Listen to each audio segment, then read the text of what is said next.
king seals his city from the world, hoping to save it from doom, High King Turgon stands atop the great gate of Gondolin, the last hidden stronghold of his people. His gaze sweeps across the beautiful, isolated valley of Tumladen, a paradise carved from stone and song, but a vision of impending darkness forces a terrible choice. He gives the command to seal the gates forever, cutting his people off from all outsiders. This single act of defiance is meant to preserve their culture and their lives from the shadow of the Dark Lord Morgoth. The survival of an entire civilization now rests on one desperate gamble, on the hope that a secret can outlast an army. By the end of this tale, you will understand the true cost of building a perfect sanctuary and the incredible legacy born from its ashes. We will uncover how a single betrayal could unravel centuries of planning, and what drove a princess to defy her own king to save their future. I would love to know where you are listening from right now and what the local time is for you. What would you be willing to sacrifice to protect everything you have ever built? For years, the mountains echoed with the sound of hammers and the murmur of Elven song. Under Turgon's watchful eye, the city of Gondolin was not so much built as it was revealed. Its white towers and smooth plazas, coaxed from the living stone of the Ambience. This was a labor of love and desperation, a masterpiece carved from the very heart of the mountain. Its hidden passages and 7 great gates were marvels of both craft and secrecy, a fortress designed to be invisible to the outside world. It stood as a brilliant, tangible symbol of hope against the encroaching shadow of Morgoth. Yet this very act of creation concentrated the strength and hope of the Noldor elves into a single, hidden location, a strategy of immense risk. The immense labor was not without its costs. Whispers of dissent began to circulate among the people. Some wondered if this grand isolation would not make them a target, a treasure hoarded away that would only invite a greater wrath when it was finally discovered. In response to these fears, Turgon made a fateful decision. He enacted a law of absolute secrecy, forbidding anyone from leaving the hidden valley. This decree, born of a deep-seated protective fear, revealed a king who valued security above all else, even the freedom of his own people. With the city's completion, the stakes were raised to an unbearable height. Gondolin was now a priceless jewel, a bastion of light whose discovery would mean utter and complete ruin. This terrifying reality was confirmed when the first scouts returned, reporting increased orc patrols scouring the nearby peaks. The shadow was searching, drawing ever closer. Yet, even as the final stone was set, and the city stood in silent, majestic perfection, a lone and weary figure struggled through the treacherous passes of the encircling mountains, drawn by little more than a desperate rumor of a hidden kingdom. That lone figure was Maeglin, the son of the dark elf Eärendil and Turgon's own sister, Eärendil. He stumbled past the final guard posts, more a ghost than a man, his body broken by a desperate flight through the jagged mountains. When the guards brought him before the king, he was a living crack in the city's perfect facade, a piece of the dangerous outside world that had finally breached the gates.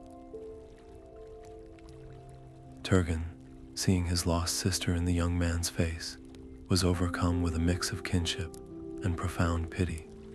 He welcomed his nephew not as a threat, but as the family he had long mourned.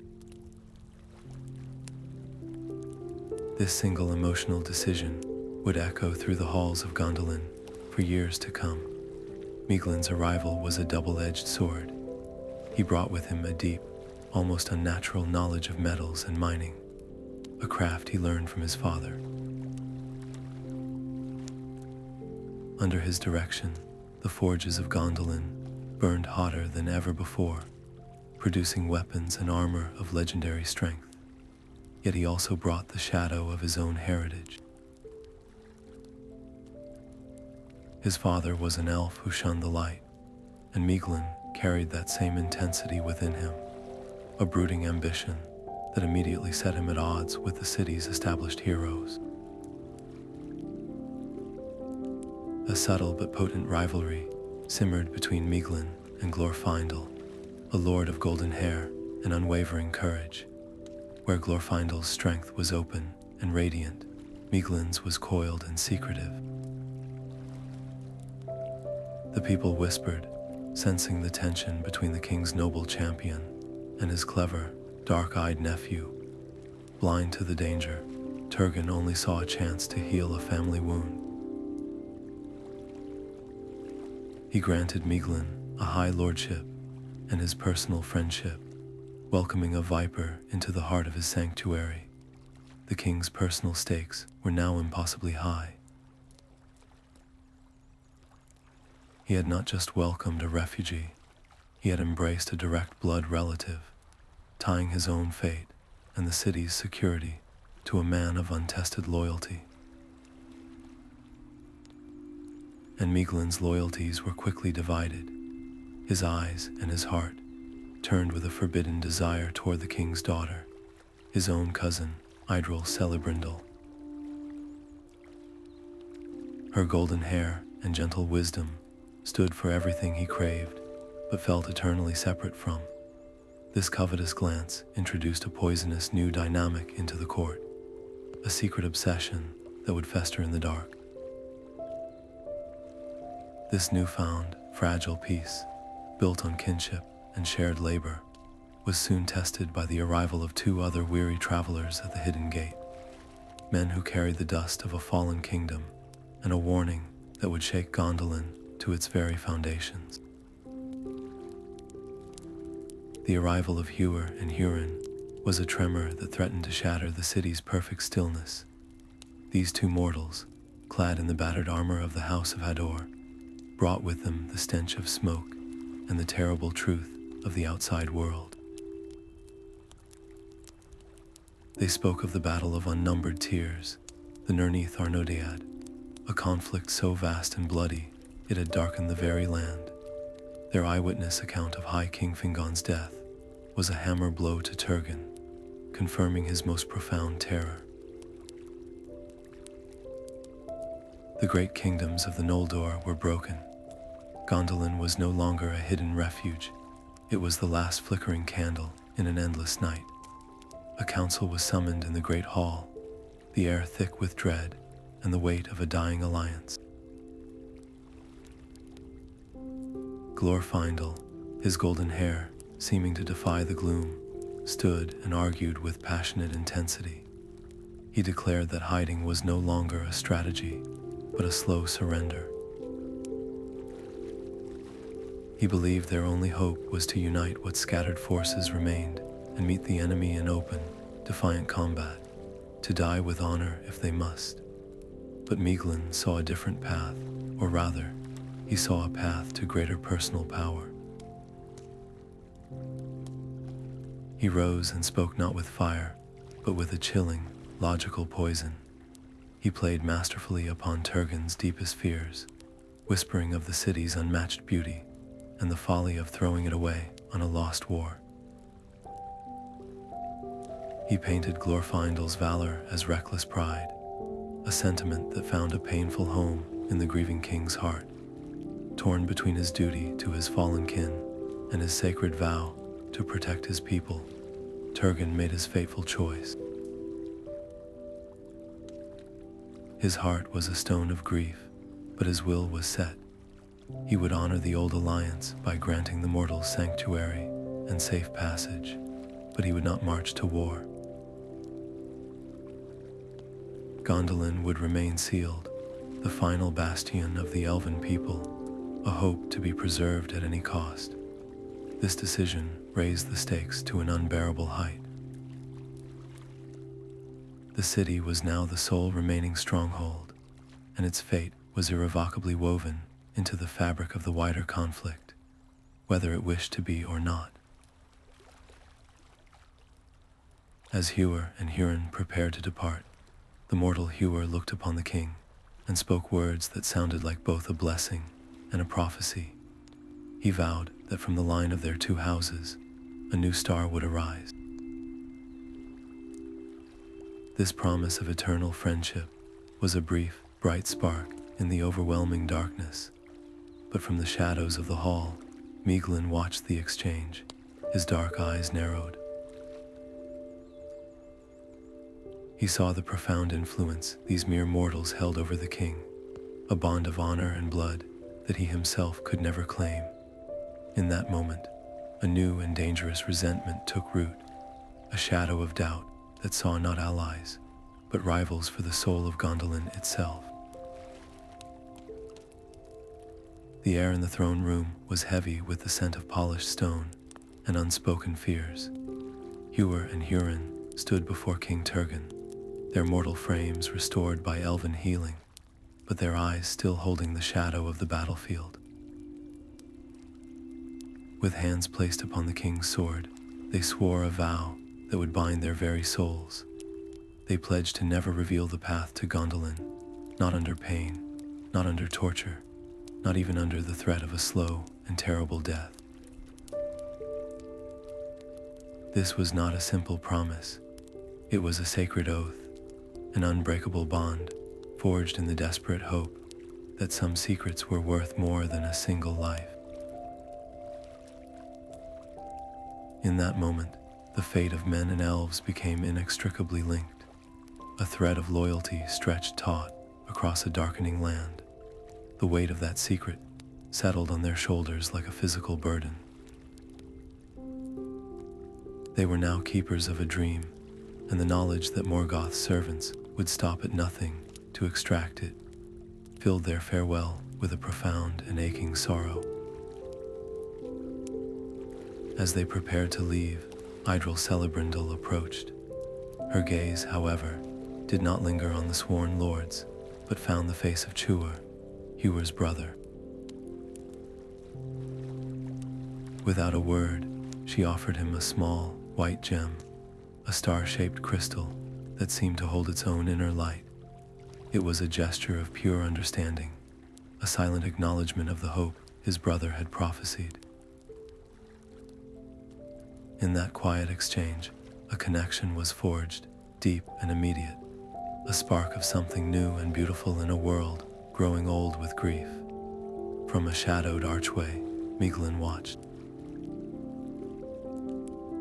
He saw the look that passed between the mortal and the princess, a look that held no place for him. The jealousy that had simmered within him now boiled into a quiet, cold rage. He saw not a moment of compassion, but a threat. This mortal, this fleeting creature of a lesser race, had received a grace from Idril that he, a lord of Gondolin and her own kin, had been denied.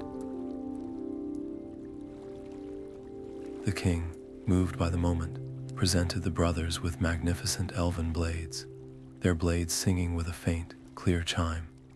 He blessed their journey, his voice thick with an emotion that was both pride and profound loss.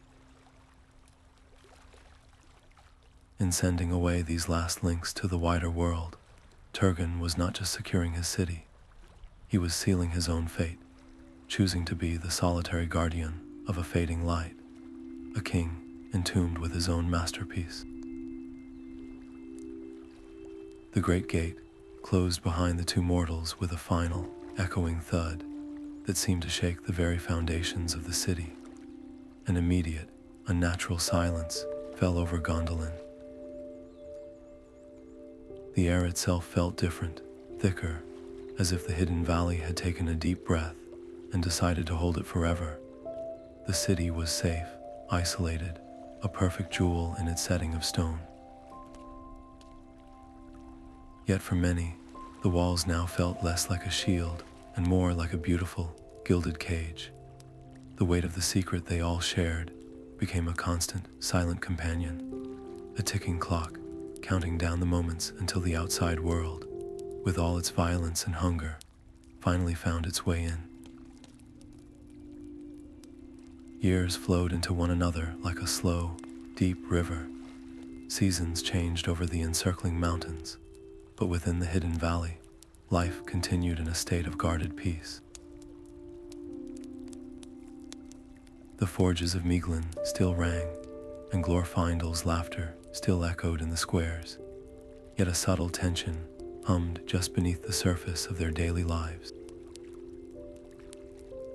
The memory of that oath, of the two brave men who carried their terrible knowledge into the shadows, never truly faded. It was a ghost at every feast, a whisper on the wind that swept down from the high peaks. And with each passing season, that wind began to carry a new, more menacing chill, a faint but unmistakable scent of smoke and iron, as the darkness beyond the mountains began to press inward, searching relentlessly for the one secret it desired above all others. The first sign was a flock of ravens, blacker than midnight, circling the highest peaks with an intelligence that felt anything but natural. Then the patrols, led by Glorfindel, returned with grim reports. They spoke of massive wolves whose eyes burned with a malevolent fire, and of twisted, spider-like things that left foul webs strung across the secret paths. These were not the random beasts of the wild. They were scouts, the probing fingers of a vast and searching darkness. The perfect piece of Gondolin, so carefully preserved for years, was now irrevocably fractured. The sound of Elven song was slowly replaced by the rhythmic clang of armorers at work, and the urgent calls of captains running drills in the city squares. Fear, a subtle and unfamiliar chill, began to seep into the very stones of the white towers. In the king's council, the divide between his two chief advisors became a chasm. Glorfindel, his own golden armor now worn for daily patrols, argued with a warrior's bluntness. He insisted they must assume the worst, that they must fortify every ledge and train every citizen to hold a blade. He saw the gathering storm and believed only unflinching readiness could hope to withstand it. But Maeglin counseled a different, more insidious path. He spoke of morale and the fragile spirit of their people. He warned that turning their beautiful city into an armed camp would only confirm their deepest fears, unraveling the very society Turgon had sacrificed so much to protect. He advised a facade of normalcy, a performance of peace to keep panic at bay. Torn between the sword and the mask, Turgon chose a path that tried to satisfy both, and in doing so, satisfied neither. He authorized increased watchfulness and permitted Glorfindel's drills, but he stopped short of full mobilization. His most fateful order was to tighten the watch on the secret ways in and out of the valley. The very passages that had been their lifeline, their connection to a world they had forsaken, were now treated as vulnerabilities.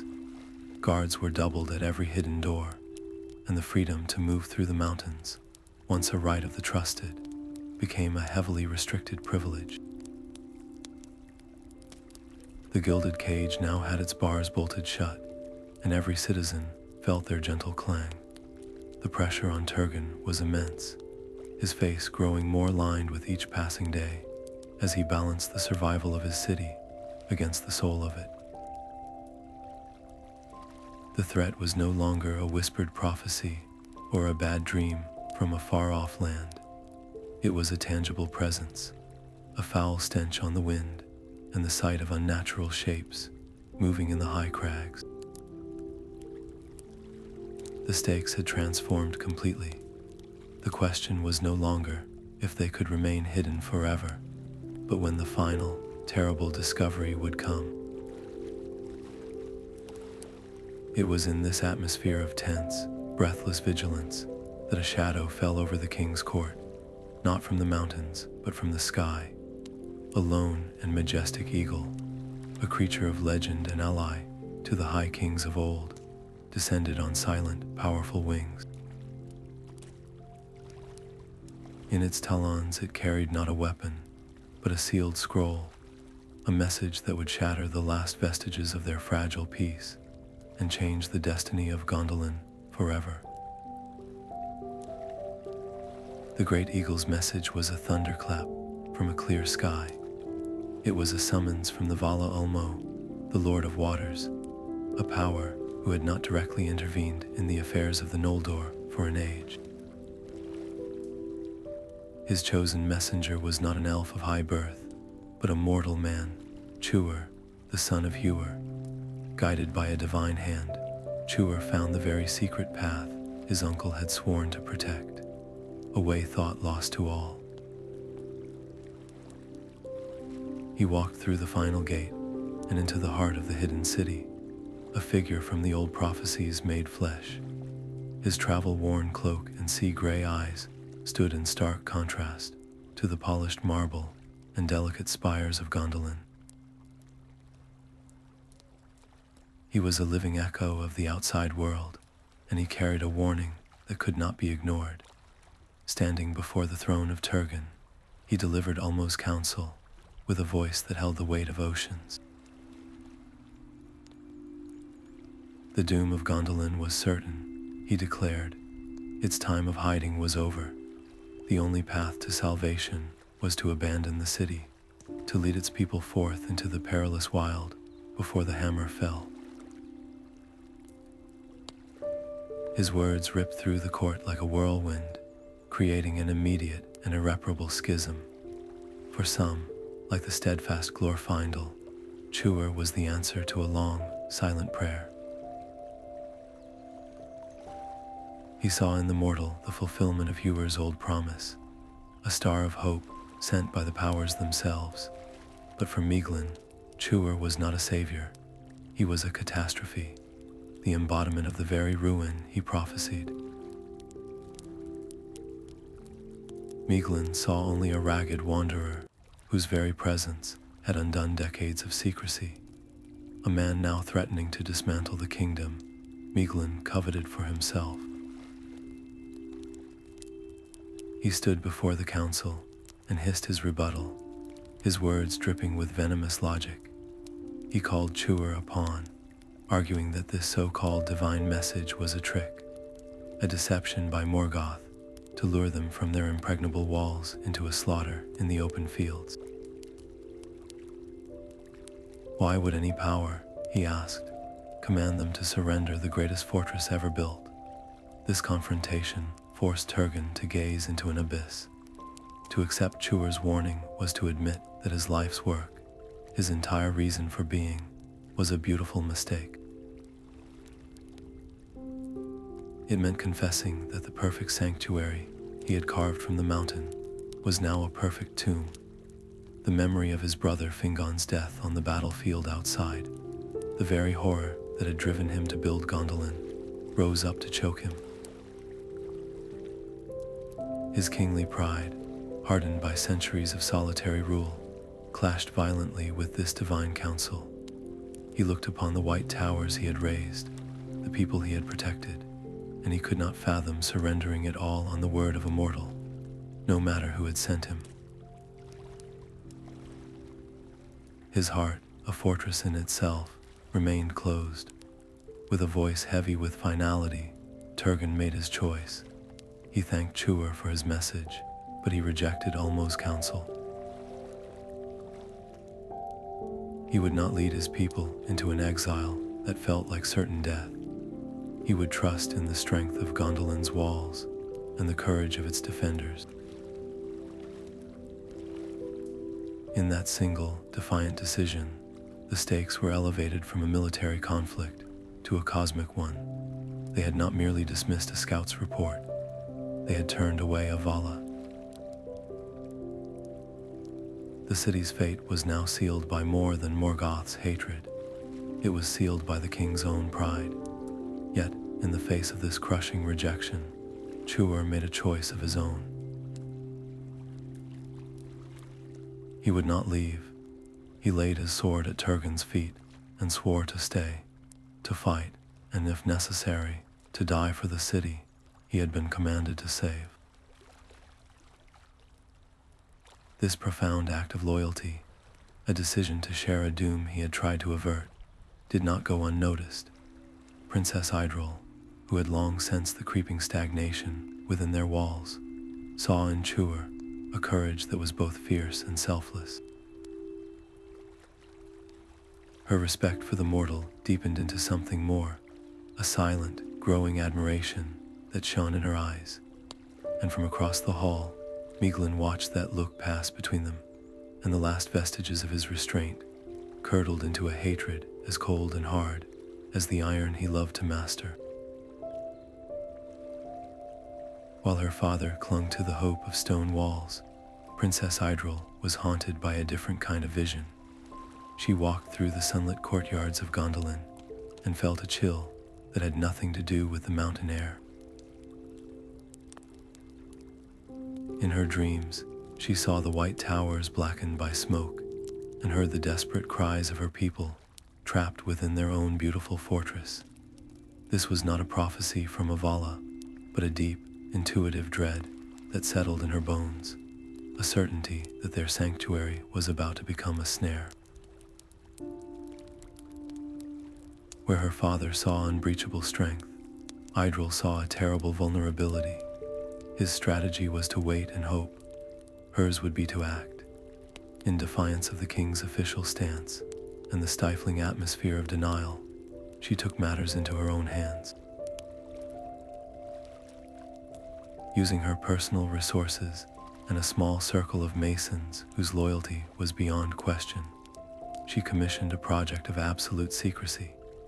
From the foundations of her own house, a hidden passage began to snake its way downward, a tunnel intended to burrow beneath the city's mighty walls and reach into the raw heart of the mountain itself. This was not a grand gate or a glorious monument. It was a humble, desperate hole in the ground, a silent admission that the greatest works of elven hands could still become a tomb. Every scoop of earth removed was an act of rebellion, a tangible plan for survival that the king's policy refused to acknowledge. The weight of this secret created a subtle but profound rift within the royal family. Idril loved her father deeply, but she could no longer follow his lead into what she saw as a collective delusion. Their dinners in the great hall were filled with polite conversation, but beneath the surface ran an undercurrent of unspoken fear and fundamental disagreement. He was the king, bound by pride and duty to his creation. She was a princess, thinking like a mother to her people, prioritizing their lives over their home. This divergence was a quiet tragedy, a family divided not by malice, but by their starkly different interpretations of the same looming shadow. In this heavy solitude, Idril made a crucial decision. She chose to trust Tuor. She led him to the hidden entrance, the scent of freshly turned earth filling the air between them, and revealed her desperate gamble. In that moment, their bond was forged in something far stronger than admiration or affection. It was sealed in shared purpose and practical hope. Tuor, the outsider who had warned them of this very fate, saw in Idril a kindred spirit, a leader whose courage was matched by her clear-eyed pragmatism. He did not see her actions as betrayal, but as the only sane response to a coming storm. Together, they now bore a burden that would have crushed a single soul, the knowledge that thousands of lives might one day depend on this single, secret path.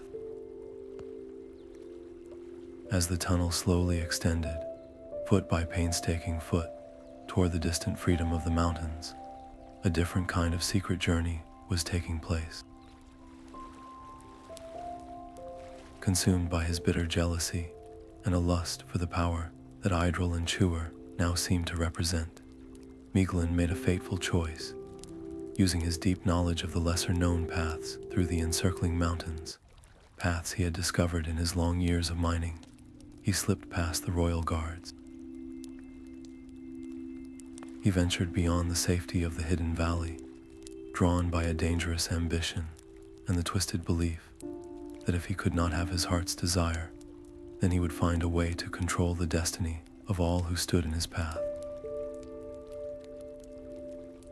He walked directly into the waiting shadows, ready to trade the one secret that could buy him everything he thought he wanted. Maeglin slipped past the final guard post under the pale light of a waning moon. His heart was a drum of resentment and ambition, each beat whispering the name of Idril and the power that was so cruelly denied him. He sought a vein of Galvorn, a rare black metal known only in whispered legends, believing that crafting a gift of such impossible beauty might finally win her favor. But the mountains were no longer his to roam freely. The probing fingers of Morgoth had infested the high passes, and his solitary quest was a moth flying directly into a waiting web. Orcs, larger and more disciplined than any seen before, swarmed from the shadows, their crude blades overwhelming his skilled but solitary defense. He was dragged in chains, not to some foul camp, but on a forced march of days and nights, deep into the blasted hellscape of Angband. The journey itself was a form of torture, a descent into a realm where the very air was poison and hope withered and died. He was thrown before a presence that defied mortal understanding. Morgoth Boglier was not merely a dark lord on a throne. He was a void of hatred given form, a figure so immense and terrifying that the foundations of the world seemed to groan under his weight. The heat of his forges was a physical blow, and the light that flickered in his eyes was the cold gleam of a star long dead. In that throne room, surrounded by the twisted forms of Balrogs, Maeglin's pride shattered like glass. All his cleverness, his lordship, his lineage meant nothing here. He was an insect pinned before a god of darkness, and the only currency was submission. Morgoth did not ask questions. He laid out the truth of Gondolin's location, its strengths, its weaknesses, as if he were reading from a map etched on Maeglin's own soul. The Dark Lord had long suspected its general location, but he lacked the one thing only a traitor could provide: the precise path through the mountains and the detailed layout of the city's defenses. Maeglin's mind became a battleground more brutal than any he had ever witnessed. His terror was absolute, a primal urge to scream and beg for a swift death. Yet, coiling alongside it was that old, familiar poison, his obsessive desire for Idril and a bitter hatred for Chewer. Morgoth saw this conflict with perfect clarity and offered not a threat, but a twisted promise. He would spare Maeglin's life. He would grant him lordship over Gondolin once it was conquered, and most damning of all, he would give him Idril as a prize. It was a deal crafted from nightmares, designed to turn Maeglin's deepest sin into the instrument of his people's doom. The last shred of his loyalty, a faint memory of his uncle's welcoming embrace, evaporated in the suffocating heat of that throne room.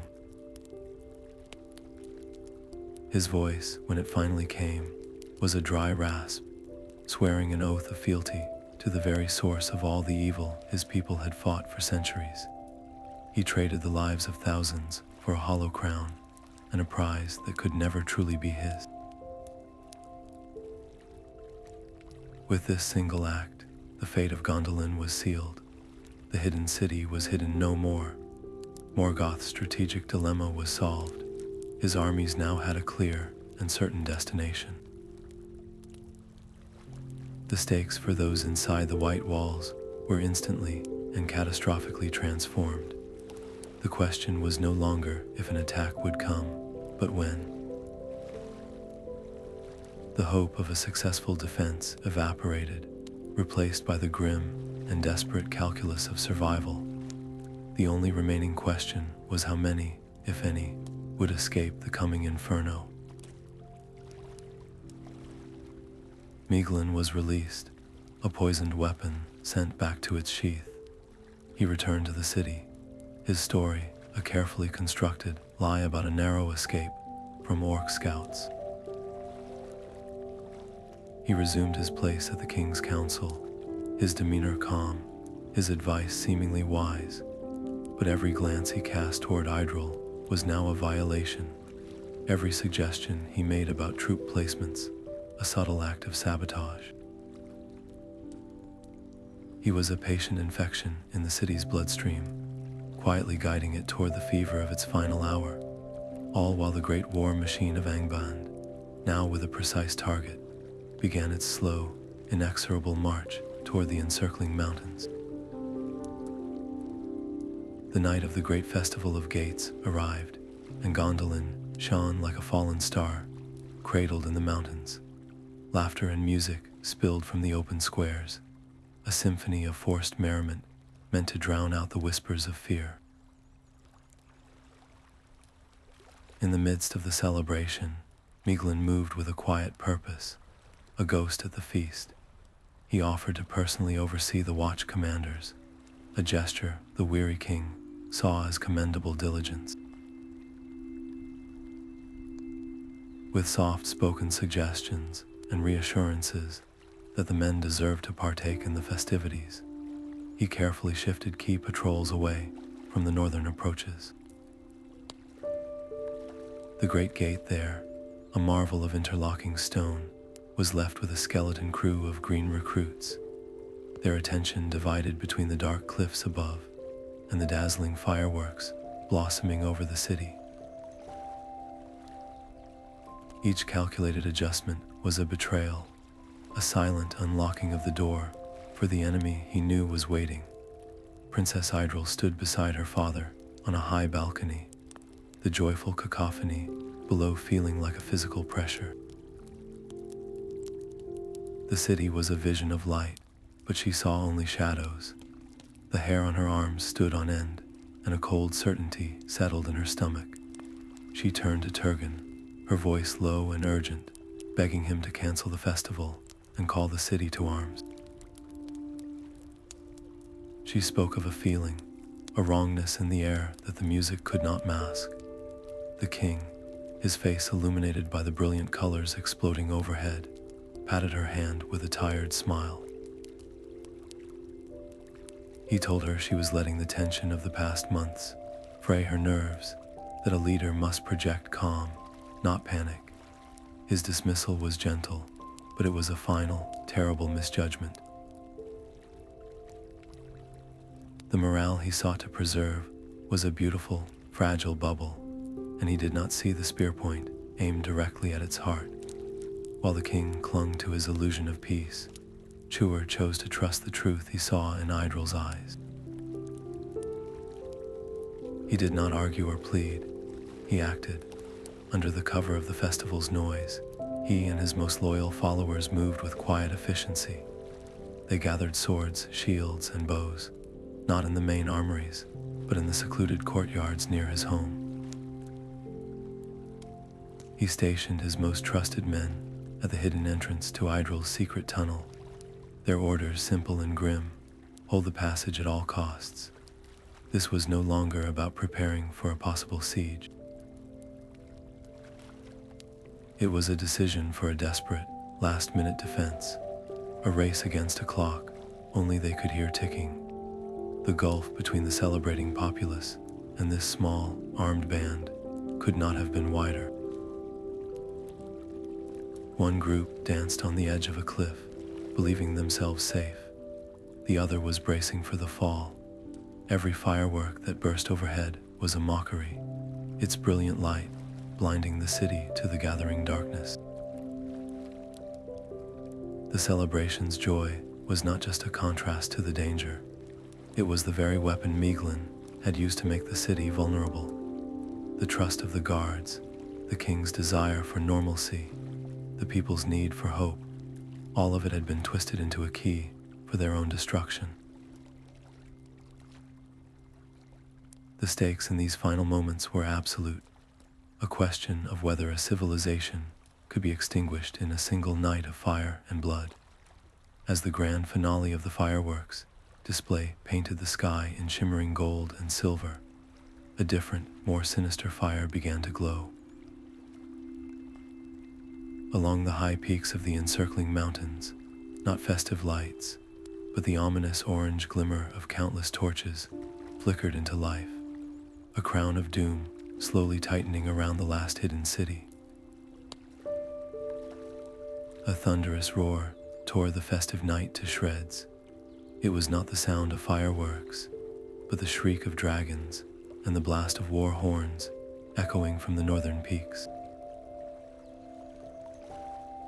Morgoth's legions poured through the undefended pass like a black tide, a wave of iron and flame crashing down upon the first circle of the city. Fire-breathing dragons, beasts of scale and shadow, soared over the walls, their wings blotting out the stars. Behind them came the Balrogs, beings of pure flame and terror, their whips of fire scattering the stunned guards. The initial defense was not a battle, it was a massacre. Captains shouted orders that were lost in the din, their soldiers stumbling from celebration straight into a slaughter. The enemy moved with a horrifying purpose, flowing directly toward weak points and barracks that Maeglin had so carefully pointed out on Morgoth's maps. The beautiful white streets, moments ago filled with music, were now slick with blood and choked with smoke. King Turgon watched from his high tower, the truth dawning on him with a clarity more terrible than any blade. The betrayal was complete. His perfect city was being dismantled from the inside. His voice, when he found it, was a raw command that cut through the chaos. He ordered a full retreat to the higher circles, a desperate, heartbreaking strategy. He was sacrificing the lower city, the homes and forges of thousands, to create a bottleneck in the rising streets. It was a choice that traded stone for seconds, buying a sliver of time for a fighting withdrawal. The battle transformed in an instant. This was no longer a siege. It was a street-by-street slaughter, a brutal fight for survival where every intersection became a new front line. In the raging confusion, Maeglin saw his opportunity. While soldiers rushed to obey the king's command and citizens fled in blind terror, he moved against the current. His target was not the enemy, but the royal palace. He fought his way through the panicked crowds, his eyes fixed on a single figure, the prize he had sold his soul to claim. The great square of Gondolin became a whirlwind of fire and screaming steel. Glorfindel and his golden-haired household guard were a living wall against the tide, their shining armor a defiant mirror to the flames consuming the city. Orcs swarmed over the cobblestones, a seemingly endless river of claws and crude blades, but they broke against the disciplined elven ranks again and again. This was no longer a battle for territory. It was a desperate fight for time. Every second, the line held meant a few more women and children could scramble up the winding stairways toward the higher circles, their terrified cries a constant reminder of what was at stake. The square became a brutal choke point, a single, narrow valve controlling the flood of the enemy's advance, and Glorfindel was the one holding it shut. Then the ground shook with a new, heavier tread, and the sea of orcs parted in terror. A Balrog emerged from the smoke, a being of shadow and living flame, its whip of fire cracking the very air. The creature's presence was a physical weight of fear, and for a moment, even the bravest elf felt their heart falter. This was the conflict made manifest, the ancient light of the Eldar, confronting the primordial darkness Morgoth had unleashed upon the world. Glorfindel did not hesitate. He knew that no shield wall could withstand this foe, and that its mere presence would shatter their defense and doom every soul still trapped in the square. His choice was one of pure, selfless calculus. He shouted for his soldiers to hold the line against the orcs, and then he stepped forward alone. The duel that followed was a storm of light and darkness. Glorfindel's sword was a blur of silver, meeting the Balrog's fiery blade in showers of sparks. He fought not for glory, but to create a single, vital pause in the enemy's momentum, to give his people one final chance. The cost was absolute.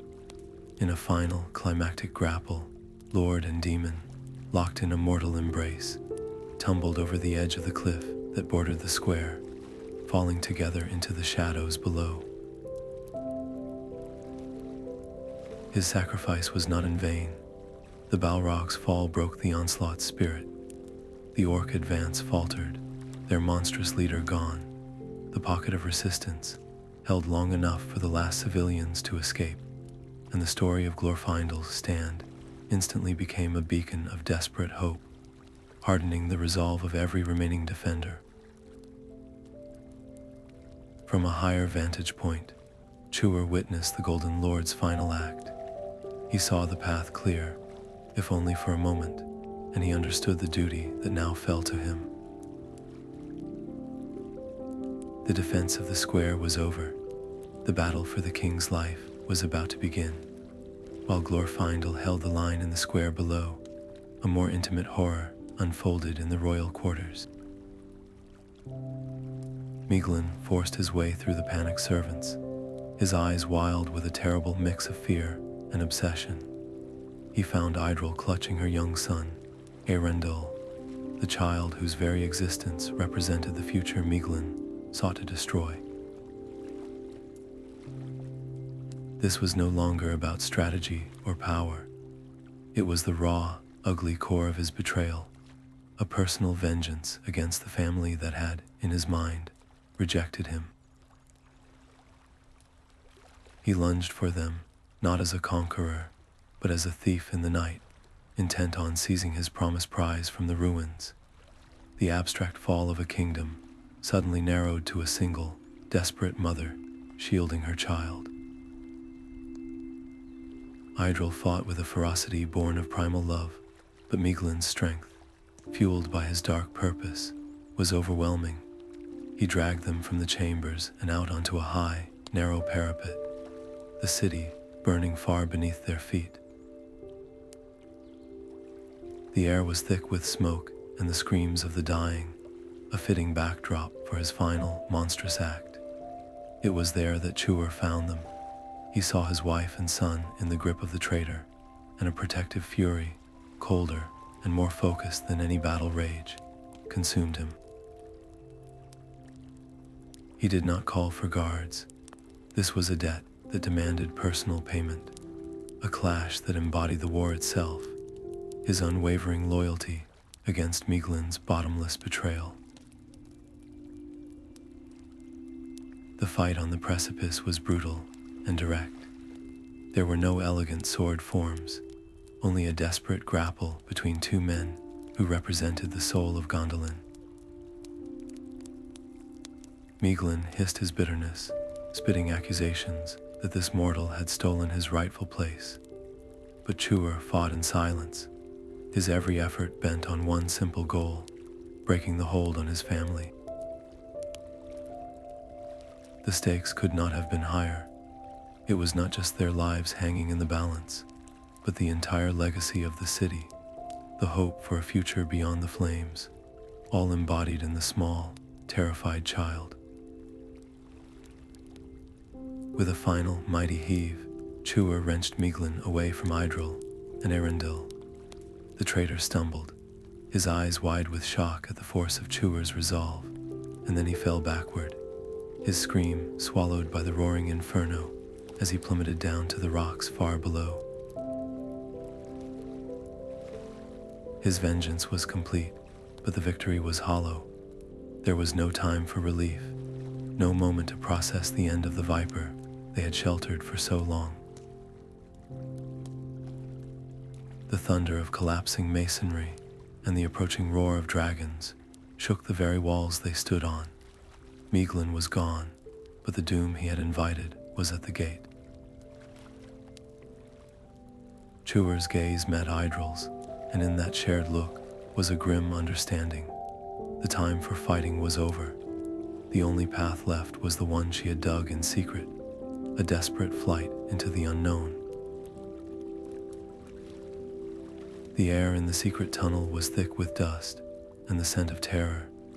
Tuor fought a desperate rearguard action at the entrance, his blade a silver flash in the gloom as he held back a tide of orcs, scrambling over the bodies of their own kind. Behind him, a ragged column of survivors pressed forward into the suffocating darkness, mothers clutching children, wounded warriors leaning on comrades, their breath coming in ragged sobs. This was not an orderly retreat. It was a frantic, choking river of life, fleeing a furnace, every gasp a prayer that the mountain would not become their collective tomb. The tunnel itself, Idril's masterpiece of foresight, groaned and shuddered around them, its walls cracking as the dragon's fury shook the very foundations of the city above. This narrow, crumbling passage was the fragile thread upon which the entire future of their people now hung. At the tunnel's mouth, silhouetted against the hellish glow of his burning city, stood King Turgon. His crown was askew, his royal robe smudged with soot, but his back was straight. He looked from the desperate, fleeing faces of his people to the stubborn defiance of Tuor, and then back toward the roaring inferno of his palace. His life's work was crumbling into ash around him, and in that moment, the weight of his kingship became an anchor. He could not abandon the stone and song he had coaxed from the mountain. To flee now would be to deny the very purpose for which he had lived. His voice, when he spoke to Tuor and Idril, was eerily calm, a bedrock of resolve in the chaos. He would not go with them. His place was on his throne, in his tower, a final, unyielding symbol of the kingdom he had built. It was a decision born of pride, yes, but also of a profound, tragic love for the home he could not bear to outlive. As Idril embraced her father for the last time, her tears cutting clean lines through the grime on her cheeks, the finality of his choice settled over them all. He was not just a king staying with his city. He was a soul choosing to become part of its legend.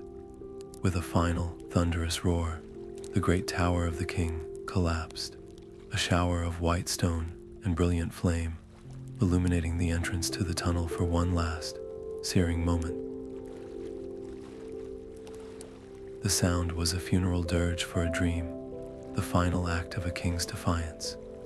Tuor gave the order, and his most loyal warriors began to collapse the tunnel entrance behind them, sealing the living away from the world of the dead. The world went dark, the only sounds the panicked breathing of the survivors and the relentless, muffled thunder of Gondolin's death. They were now utterly alone in the cold belly of the mountain, a single, flickering candle of civilization moving through an absolute and unforgiving blackness. carrying with them the last hope of a fallen star. High above the carnage, Turgon stood upon his tower's pinnacle, a figure of white and gold against the raging fire.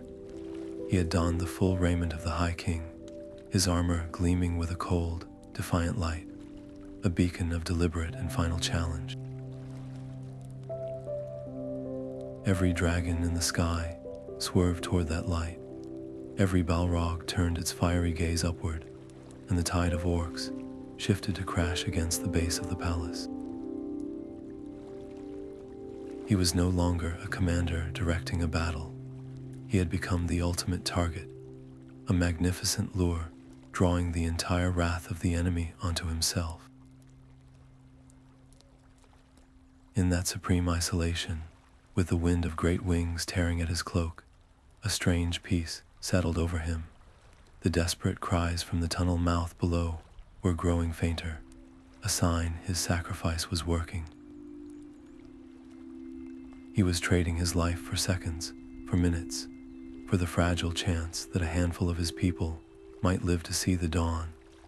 This was the culmination of his entire rule, a solitary act of defiance that perfectly married his immense pride with his profound, tragic love.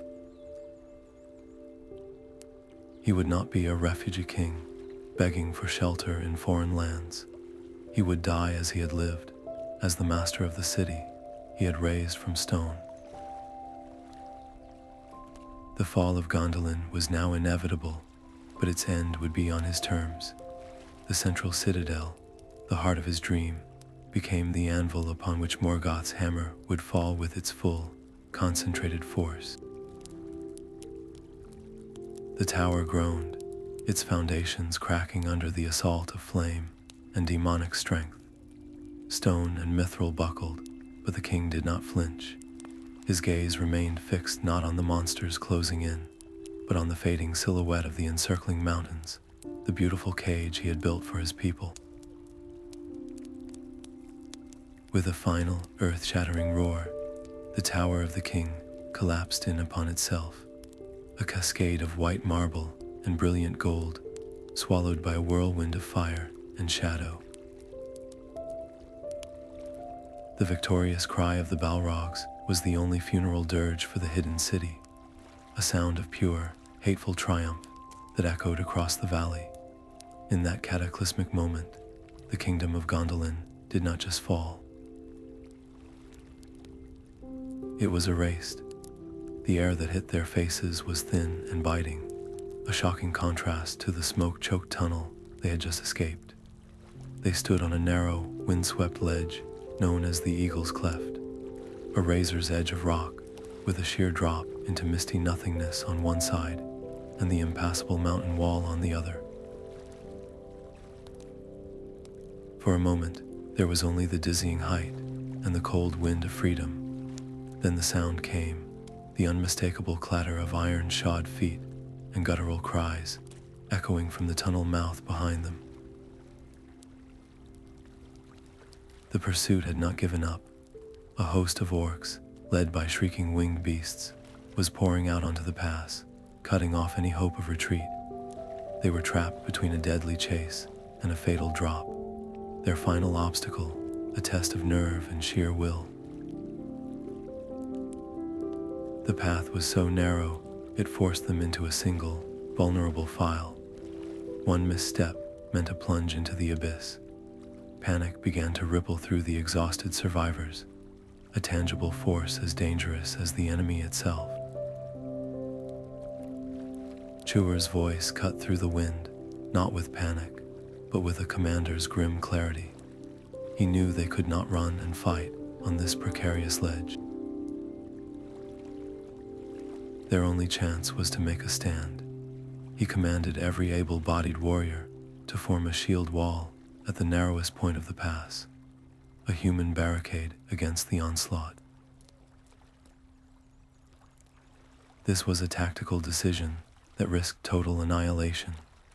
The fighters at the rear would be sacrificed, their lives traded for the seconds the women, children, and wounded needed to scramble across the treacherous cleft to the relative safety of the far side. It was a brutal calculation, the last, desperate gamble of a people with nothing left to lose. The line held, but barely. Elven steel met orc iron in a frantic, clattering dance on the edge of the world. Warriors fought back to back, their boots scraping for purchase on the slick stone, every parry and thrust measured against the yawning drop beside them. The shrieking of the fell beasts from above was a psychological weapon meant to break their concentration and send them stumbling into the void. The shield wall began to bend, pressed inward by the relentless tide.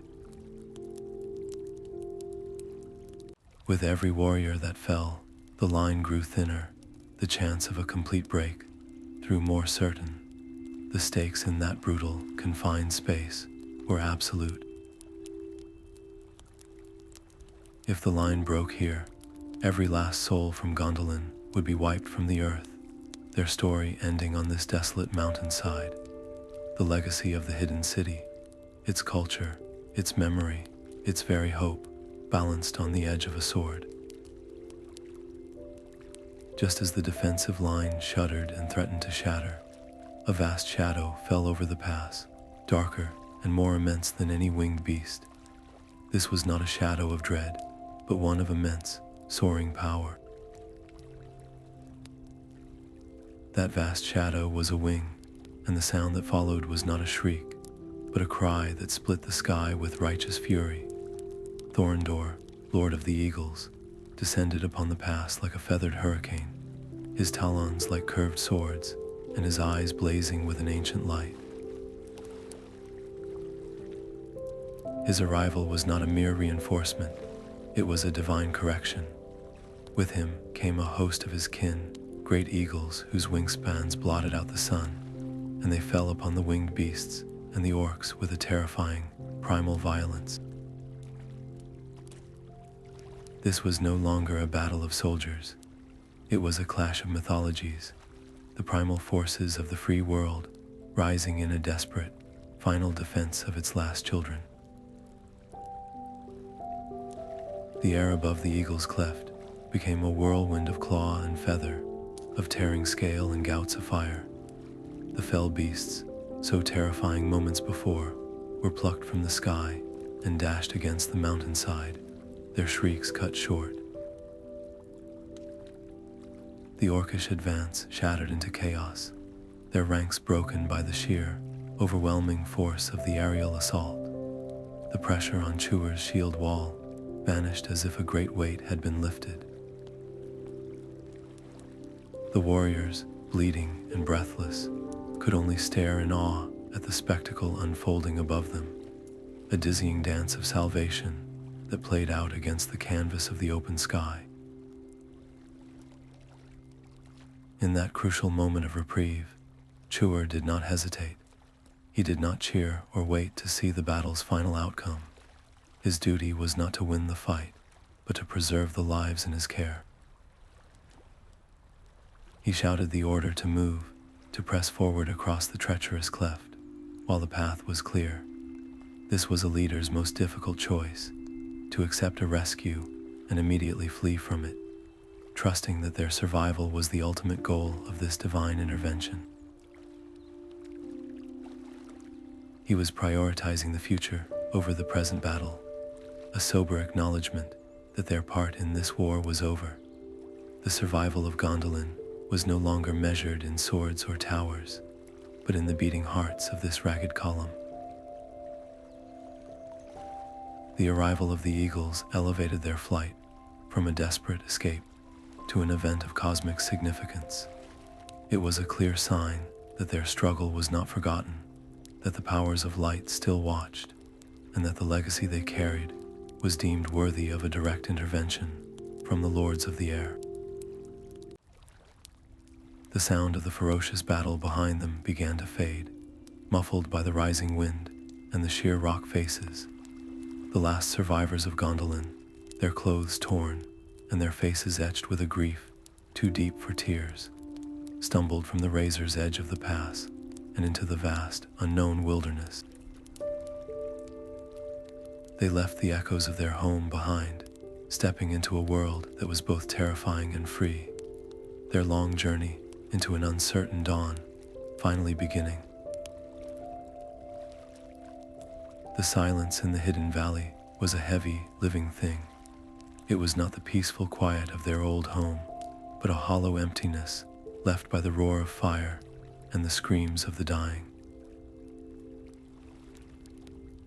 The survivors of Gondolin, a pitifully small fraction of the glorious city they had once been, sat in a wide circle on the grass, their faces stained with soot and tears. No one spoke. There were no words vast enough to contain their grief. Then Princess Idril rose. She did not sing with words, but with a soft, rising melody that seemed to form from the very air around them. It was a sound of unbearable beauty and sorrow, a wordless lament that gave voice to the loss of fathers and mothers, of friends and heroes, of a king, and of the white towers that had touched the clouds. One by one, the others joined her, their voices weaving together into a single, heartbreaking thread of memory. This shared song was not just an expression of pain, it was the first act of their new community. In mourning together, they began the fragile, painful work of healing, binding their shattered hearts into a single, resilient whole. As the final note faded into the twilight, the weight of their loss pressed down, a tangible force threatening to crush their will to go on. The internal conflict was absolute, a war between the seductive pull of despair and the raw, animal need to survive. It was in that vulnerable silence that Tuor stood. His clothes were torn, his armor dented, but his eyes held a steady light. He looked over the faces of the survivors, these last bearers of a fallen star, and he made a choice that would define their future. He vowed then, not as a stranger or a mortal, but as one of them, to protect this new people with his life. In that moment, he formally accepted the mantle of leadership that fate and love had thrust upon him, setting a new course away from the ruins of the past. The emotional stakes of that moment could not have been higher. They stood at a precipice, and Tuor's vow was the hand that pulled them back from the edge, offering not just protection, but a purpose. As the last echoes of the lament drifted away on the wind, the immediate, practical world rushed back in, the need for shelter, for food, for a direction.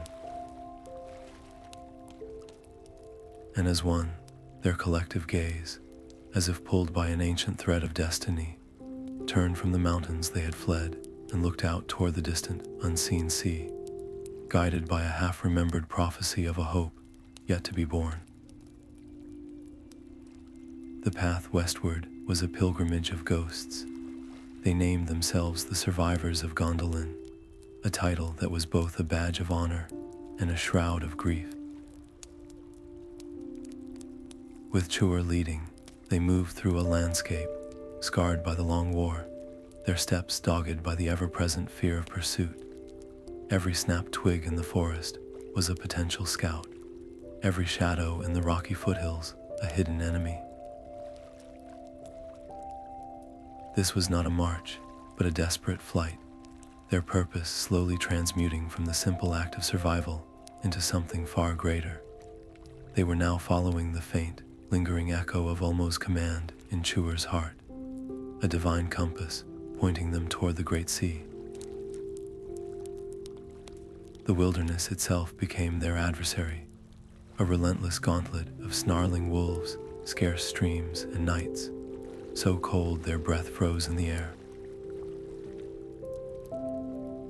Their unity, forged in the fires of their city's fall, was tested daily by hunger and exhaustion. It was in this crucible of shared hardship that Idril made a profound decision. She gathered what scraps of parchment and leather she could salvage, and with a steady hand, she began to write. She recorded the names of the fallen, the lay of the city's streets, the song of its fountains, and the valor of its last stand. Her chronicle was an act of defiance against oblivion, a vow that even if their bodies perished in the wild, the memory of Gondolin would not. This shifted the very stakes of their journey. Each painful league traveled was no longer just about finding food or shelter.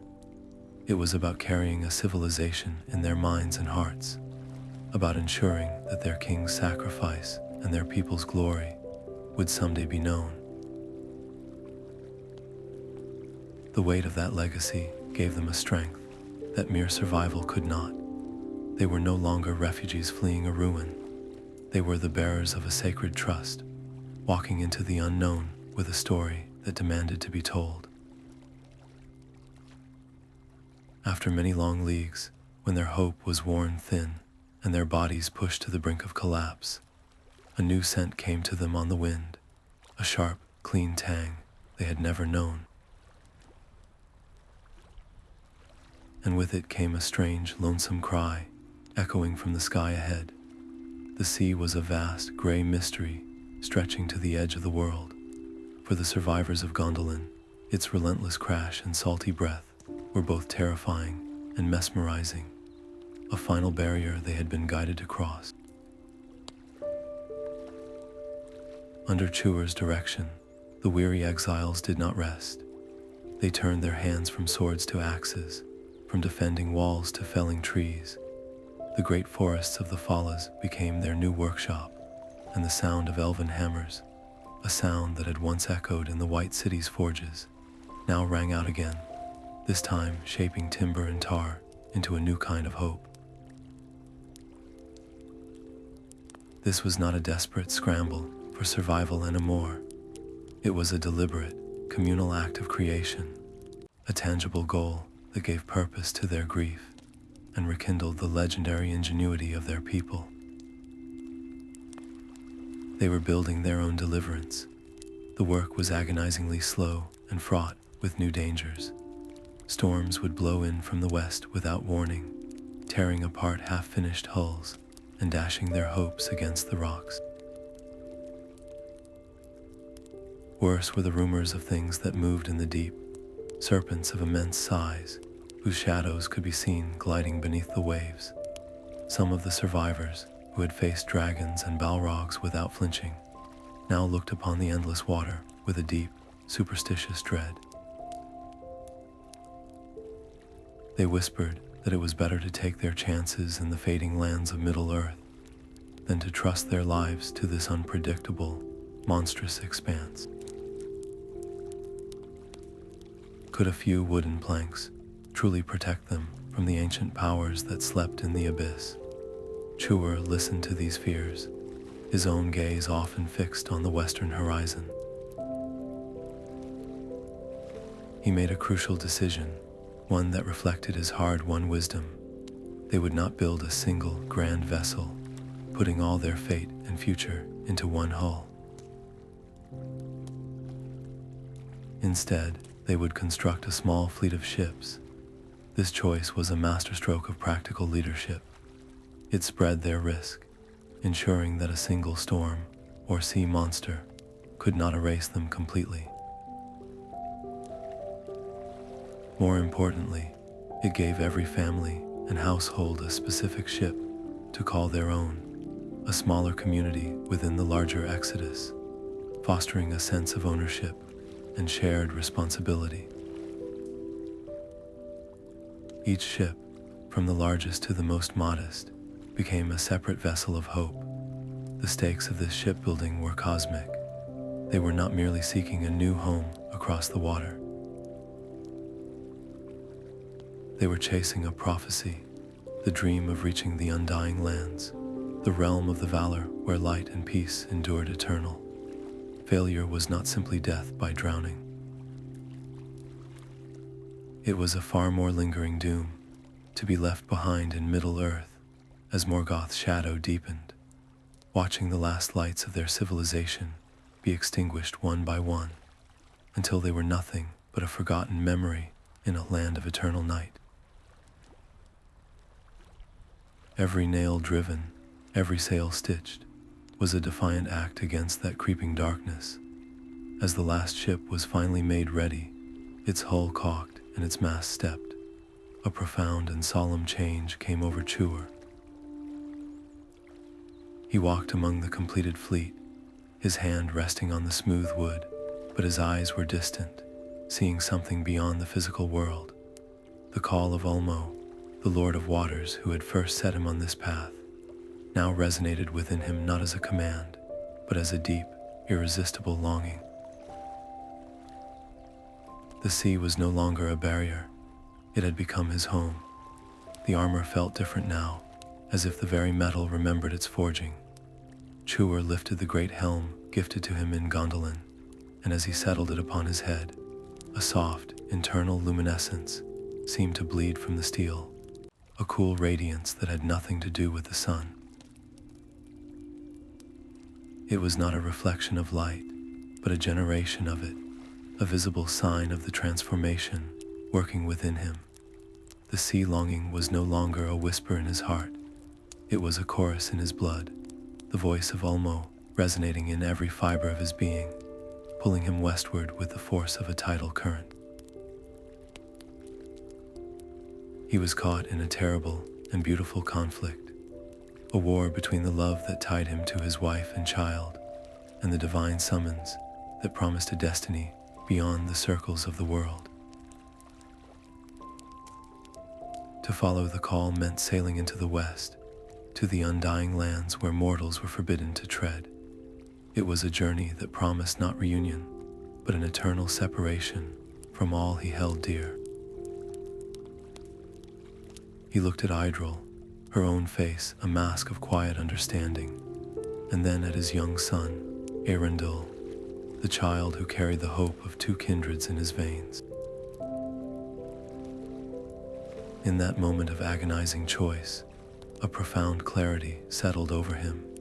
His love for them was not a chain to be broken, but the very reason he had to go.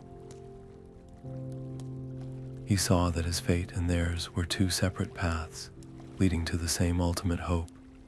He had to trust that the strength and wisdom he had seen in Idril would be enough to guide their people, that the legacy of Gondolin was safe in her hands and in the promise of their son. This was not a decision of abandonment, but one of supreme faith, a belief that their sacrifice would forge a future brighter than any they could build together. With a final embrace that held the weight of a lifetime, Tuor turned and stepped into the lead ship.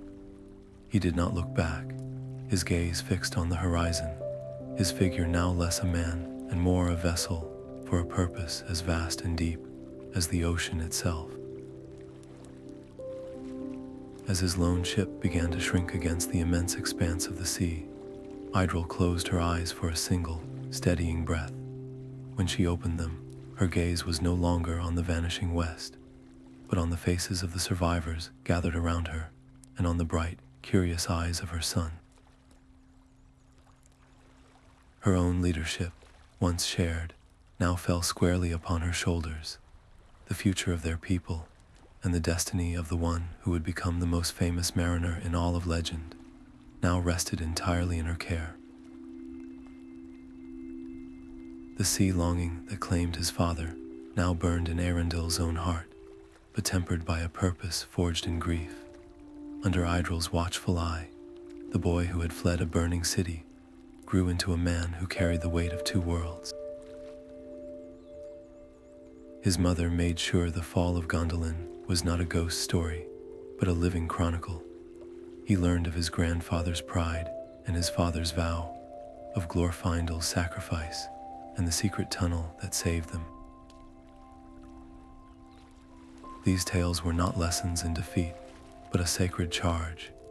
Eärendil became the living bridge between elves and men, his very existence, a testament to an oath of friendship, sworn in a hidden throne room. He did not just hear the stories, he felt the desperate hope they contained, and it kindled a resolve more fierce than any flame. His was not a quiet life of remembrance. He saw the shadow of Morgoth spreading like a stain across the northern lands, choking the hope from every remaining kingdom. He understood that his people's exile was a small part of a greater, unfolding tragedy. The free peoples of Middle-earth were being systematically hunted and broken, and no power within the world seemed capable of stopping it. A terrible clarity settled upon him.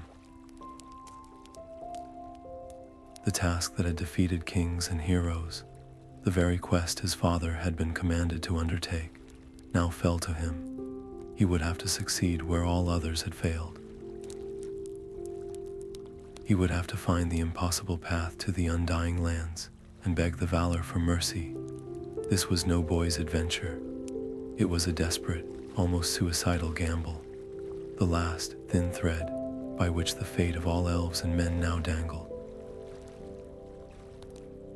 With a focus that bordered on obsession, Eärendil turned to the sea.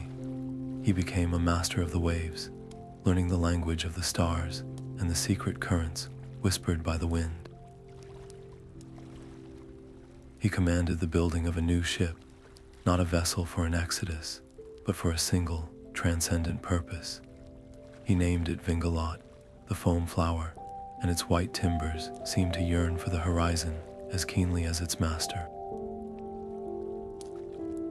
Every plank laid was a step closer to his destiny, every sail stitched a prayer for a favorable wind.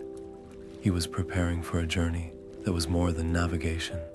It was a pilgrimage to the edge of the world. The stakes of his quest were absolute.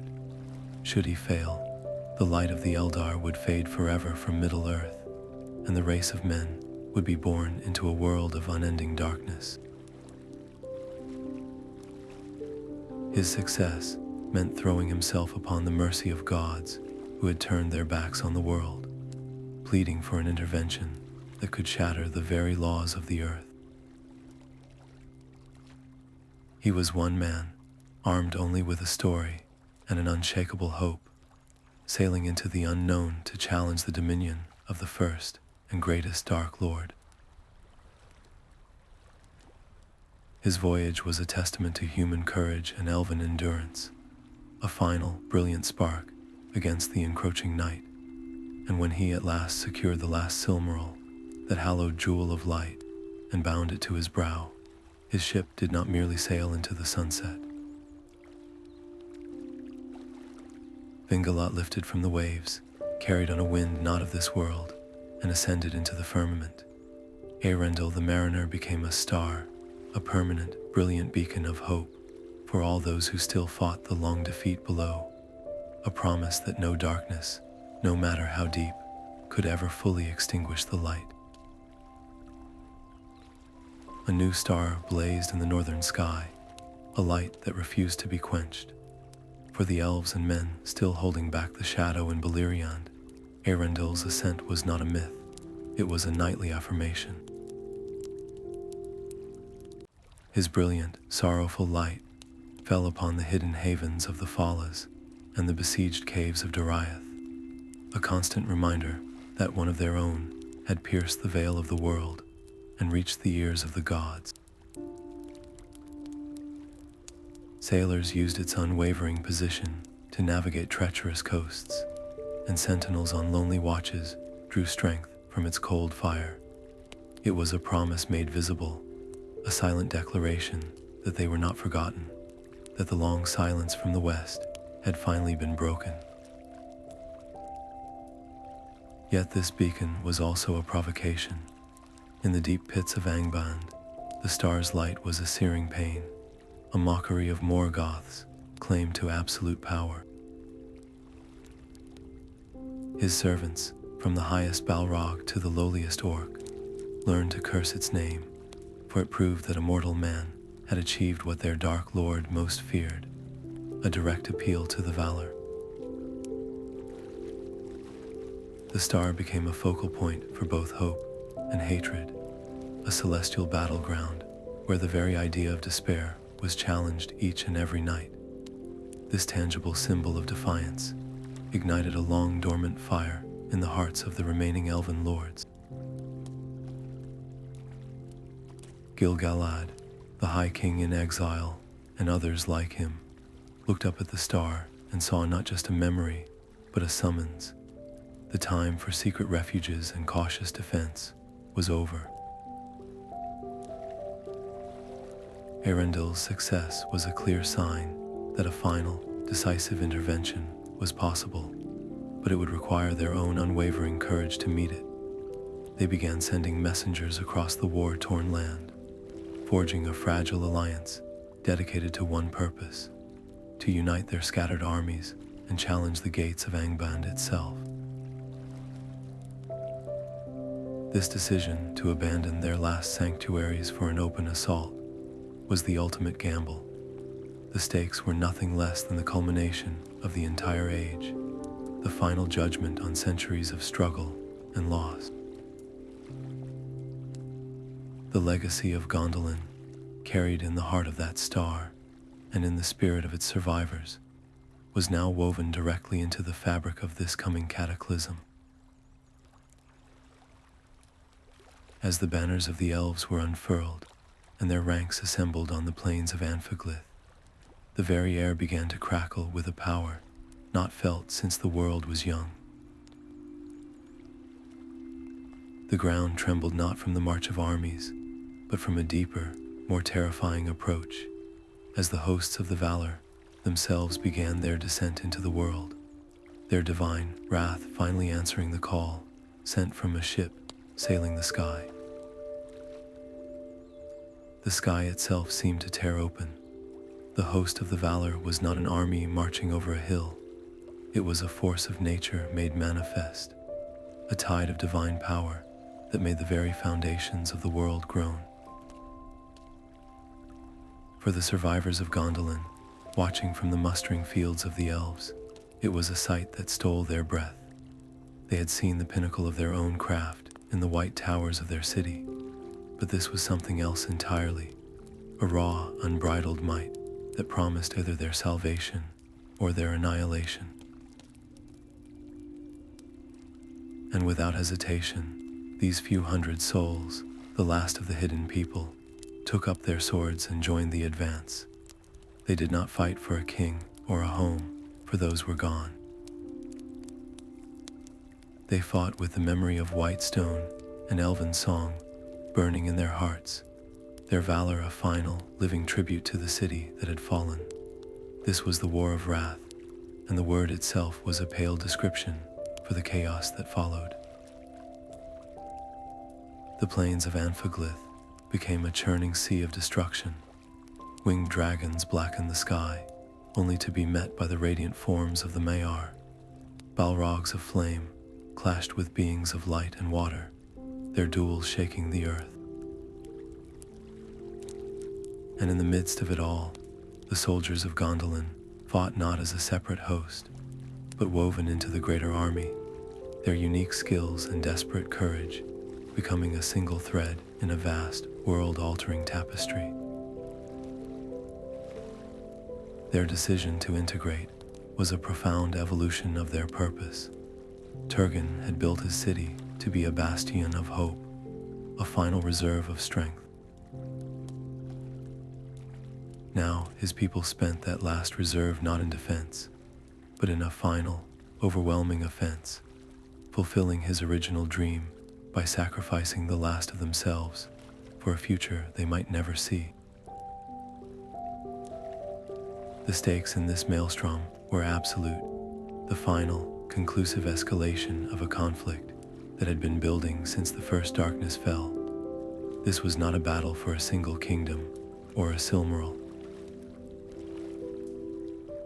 It was for the very liberation of Middle-earth from its first and greatest Dark Lord.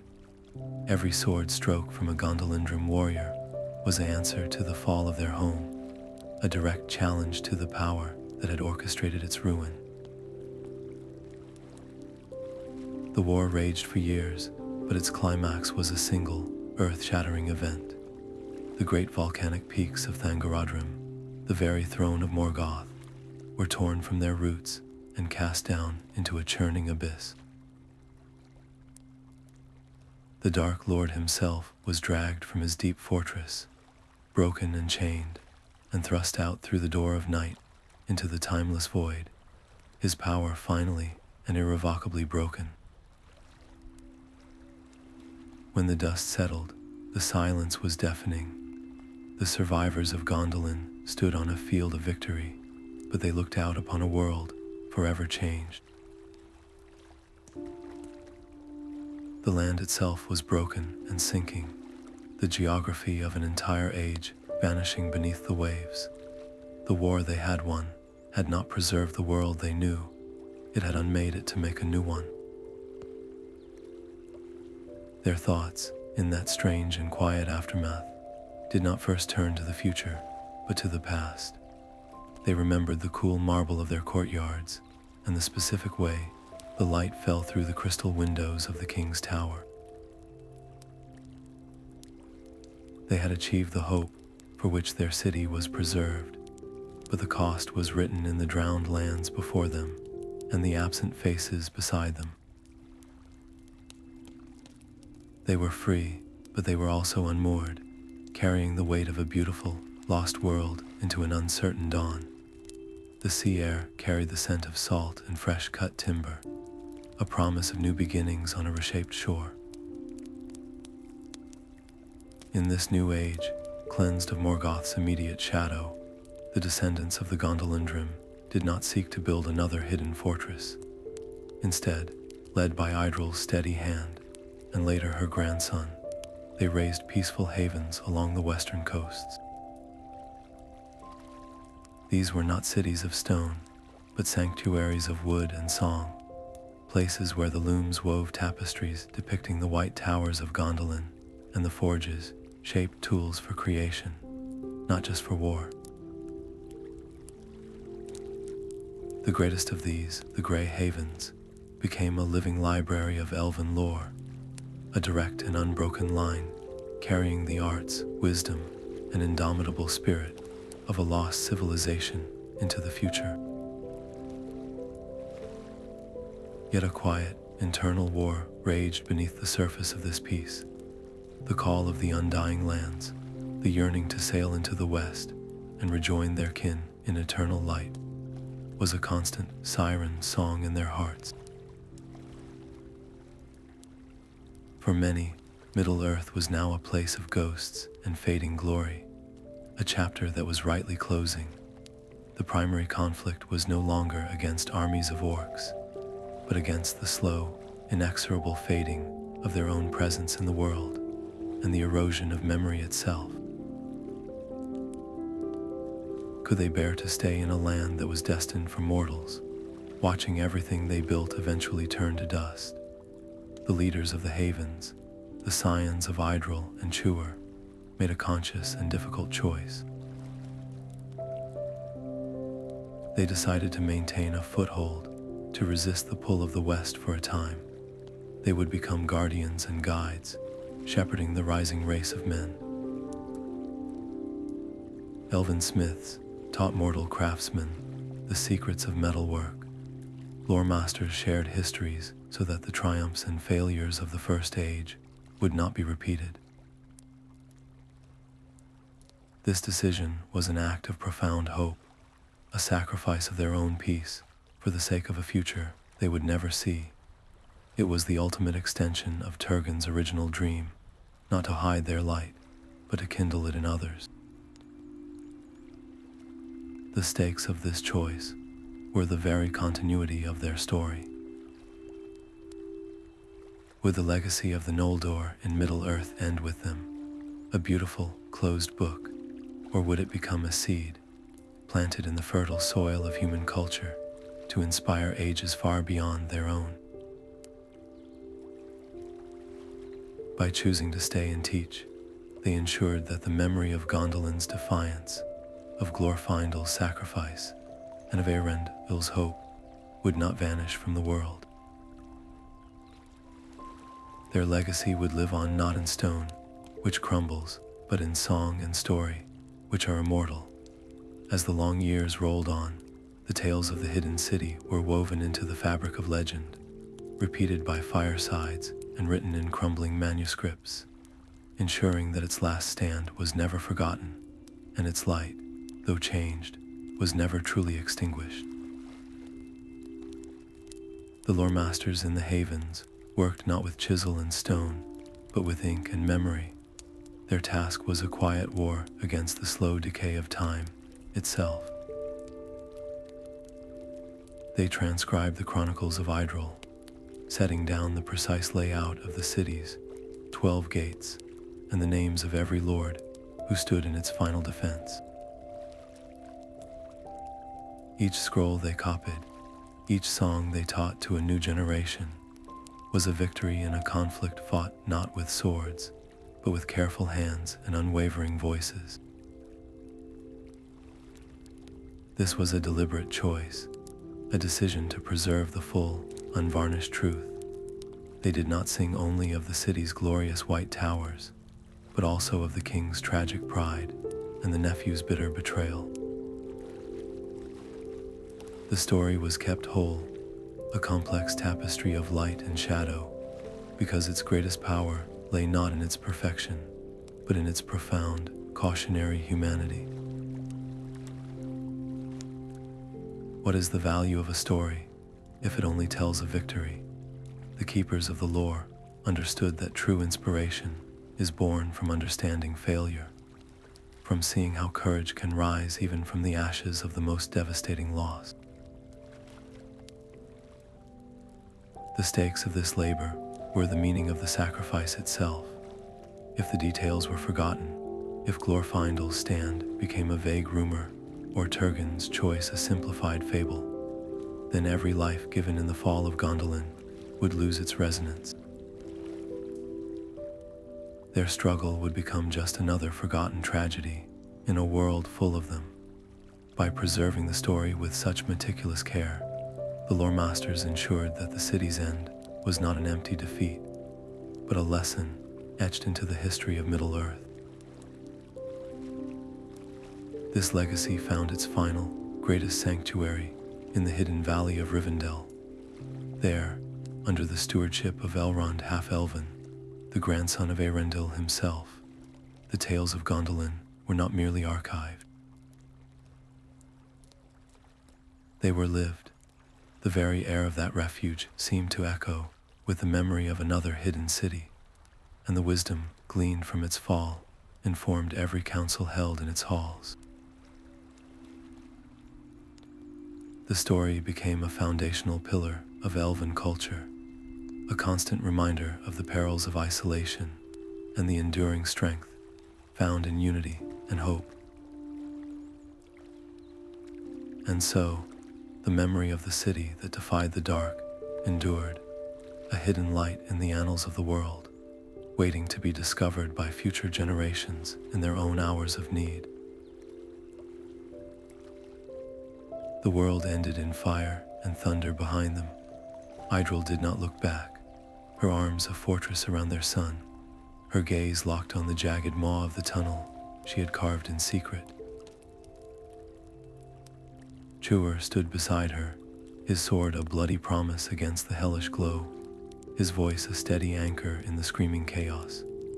Before them stretched not a path, but an abyss of absolute blackness. Behind them, the heart of their world was being torn apart. This was the precipice, the single, defining choice that would sever them from everything they had ever known. To step into that darkness was to reject a king's glorious death, to spit in the face of the doom they had been promised. It was an act of profound, terrifying hope. Every lesson of their lives converged in that breath. Idril's foresight, born of a dread her father dismissed, had literally hollowed out a chance from the mountain itself. Tuor's loyalty, sworn to a king who rejected his counsel, now manifested not in a futile last stand, but in shepherding the last embers of a civilization to safety. And Turgon's final, tragic sacrifice drawing the enemy's fury onto himself, was the only reason this desperate flight was even possible. Theirs was not the courage of a defiant end, but the raw, gut-wrenching bravery of a painful beginning. They had to choose the wailing of a child over the lament for a king, the uncertain struggle of survival over the clean finality of a shared fate. With a final, shuddering roar that seemed to tear the sky itself, the great tower of the king collapsed. The light of the city vanished, plunging the tunnel mouth into near darkness. It was the sound of a door slamming shut on the past. Idril took the first step into the void. Chuer followed, his hand on her shoulder, a human chain of resolve leading their people from a tomb of memory into a womb of possibility. They were abandoning stone and song for the fragile, beating heart of their people, carrying the true, enduring spirit of Gondolin, not in its fallen towers, but in their own determined, living breath. The fall of Gondolin was not an ending, but a profound and painful transformation.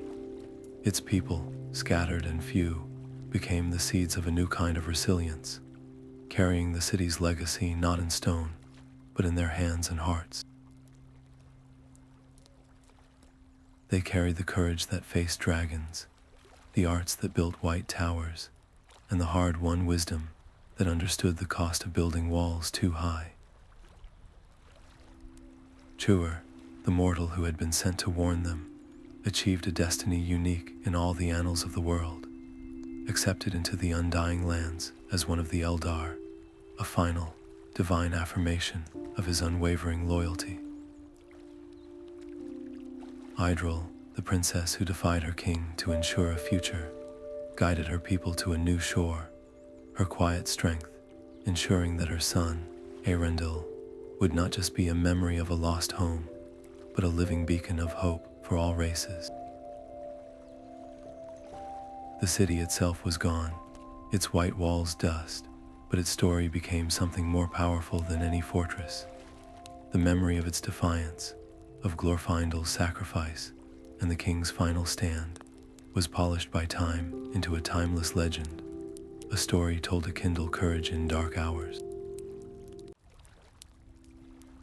This is the ultimate, bittersweet victory of the hidden city. It fell in fire and ruin, but in its catastrophic fall, it helped kindle the very fires that would ultimately consume Morgoth.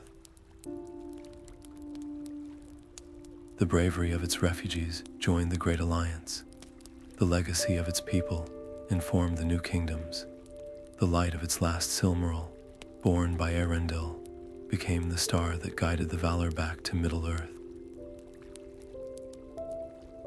The long struggle between light and shadow continues in countless forms across the ages, but the last stand of Gondolin remains an eternal testament. It speaks to the undeniable power of resistance, even against impossible odds. It whispers a solemn warning about the cost of isolation, of the danger in valuing a perfect sanctuary over the messy, vital connections of the wider world.